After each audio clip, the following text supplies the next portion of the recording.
Au chapitre 9 de sa règle, saint Benoît continue son traité liturgique, son traité de la prière, en, en disant quel psaume, et en tout cas quelle mesure de psaume ce serait bien de dire au milieu de la nuit. Alors, c'est une règle qui ne s'applique pas à tout le monde, mais qui vaut surtout pour les moines qui consacrent leur vie à cette attention dans la prière.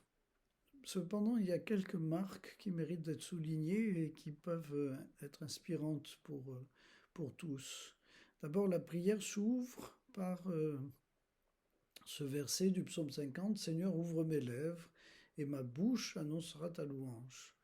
Donc il s'agit d'une reconnaissance de la présence de Dieu et une demande que tout ce qui sort de notre bouche soit revête le caractère même de ce que Dieu nous inspire. Seigneur, ouvre mes lèvres et ma bouche annoncera ta louange. Et à la suite de cela, il y a un autre psaume qui est le psaume 3, qui évoque la confiance avec laquelle celui qui se lève espère le meilleur.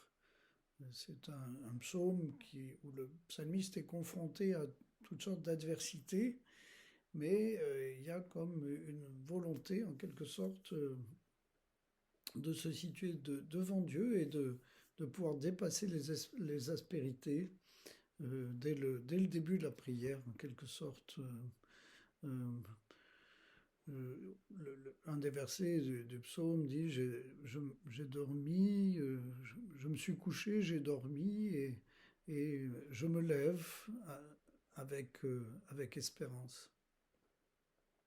Et ensuite, il y aura le grand psaume 94, qui est un psaume qu'on appelle invitatoire et qui résume en quelque sorte toute l'œuvre de Dieu depuis la création jusqu'au repos final, au-delà de la mort. Euh, à l'avènement de la vie, on pourrait dire plutôt qu'au-delà de la mort.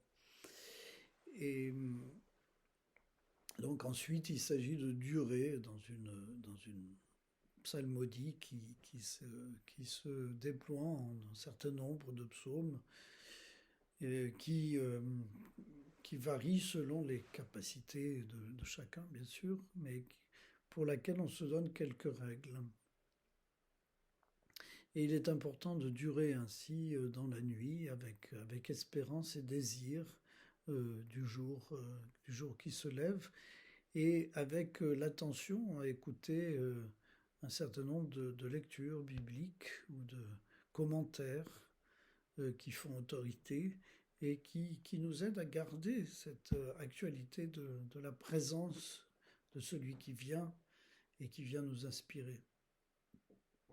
Donc restons vigilants au cœur de la nuit pour ne pas manquer le rendez-vous de l'aube.